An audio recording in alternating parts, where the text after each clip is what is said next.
Morning, ma'am. Live. With your lordship's permission. देखने तो भी अपना स्टाइल वगैरह नहीं रहा तो करना था नहीं तो समझ भाई My lords, with your lordship's permission, my lords, may I mention, my lords, two related petitions, review petitions, my lords. We are class 9 to class 12, untainted teachers currently teaching in the state of West Bengal over many. তো বন্ধুরা big breaking update বন্ধুরা একটা এই মুহূর্তে উঠে আসছে। তো বন্ধুরা আজকে কিন্তু মেনশনের ব্যাপারে তো সিজিআর সঙ্গে কিন্তু আলোচনা হয়েছে, একটা বিশাল বড় ব্রেকিং আপডেট বন্ধুরা। অ্যাডভোকেট মেনকা ম্যাডামের সঙ্গে আর্গুমেন্ট হয়েছে কিছুক্ষণ, তো মেনশনের ব্যাপারে কিন্তু আলোচনা হয়েছে। তো বিশাল বড় ব্রেকিং আপডেট এসএসসি 26-এর চাকরি বাতিল মামলা। তো রিভিউ পিটিশন কি অ্যাকসেপ্ট হবে? রিভিউ পিটিশনে কি সবার চাকরি বহাল থাকবে, বিশেষ করে যোগ্যদের চাকরি বহাল থাকবে? তো অবশ্যই বন্ধু ভিডিও সম্পূর্ণ শেষ পর্যন্ত দেখুন। চ্যানেল নতুন তো অবশ্যই চ্যানেলটিকে সাবস্ক্রাইব করে দেবেন। তো বন্ধুরা প্রথমেই অ্যাডভোকেট মেনকা ম্যাডাম বললেন যে লর্ডশিপের অনুমতি নিয়ে মাই লর্ডস আমি উল্লেখ করতে চাই মাই লর্ডস দুটি সম্পর্কিত রিভিউ পিটিশন মাই লর্ডস।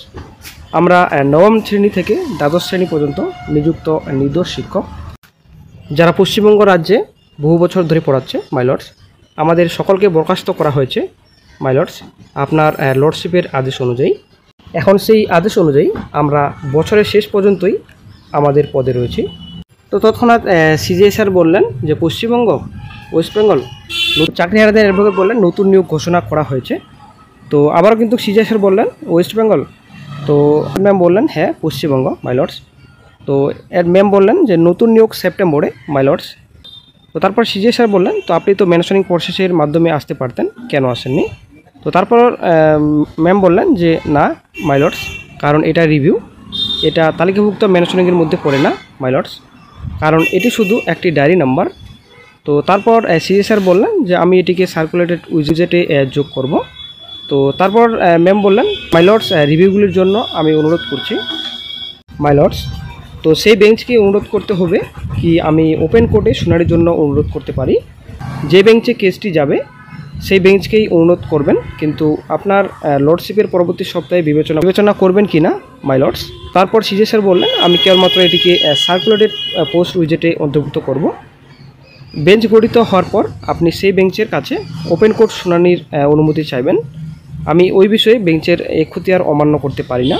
তারপর ম্যাম বললেন যে আমার একমাত্র অনুরোধ মাই লর্ডস, এবং আমি দুঃখিতভাবে মাই লর্ডস মাননীয় মুখ্য বিচারপতিকে বিরক্ত করছি, কারণ নতুন পরীক্ষা 7ই সেপ্টেম্বর নির্ধারিত হয়েছে।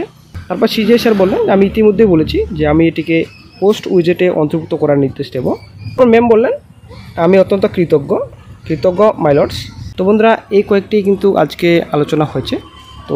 তো বর্তমানে বন্ধুরা এটাই কিন্তু এখন দেখার বিষয় ভবিষ্যতে রিভিউ পিটিশনে গিয়ে সকল চাকরি বহাল থাকবে, বিশেষ করে যোগ্যদের। আসলে বন্ধুরা দেখার বিষয় অবশ্যই রয়েছে, কারণ প্রচুর দুর্নীতি হয়েছে প্যানেলে, তার জন্য কিন্তু হাইকোর্ট এবং সুপ্রিম কোর্ট টোটালি প্যানেলটাই বাতিল করেছেন। তো এবার দেখা যাক রিভিউ পিটিশনে কী গুরুত্বপূর্ণ আপডেট পাওয়া যায়। তো নতুন বেঞ্চ যদি গঠন হয় তো নতুন বেঞ্চে কিন্তু রিভিউর যে হিয়ারিং রয়েছে, হিয়ারিং হবে কি না সেখানে কিন্তু বোঝা যাবে অ্যাকসেপ্ট হবে নাকি ডিসমিস হবে রিভিউ পিটিশন।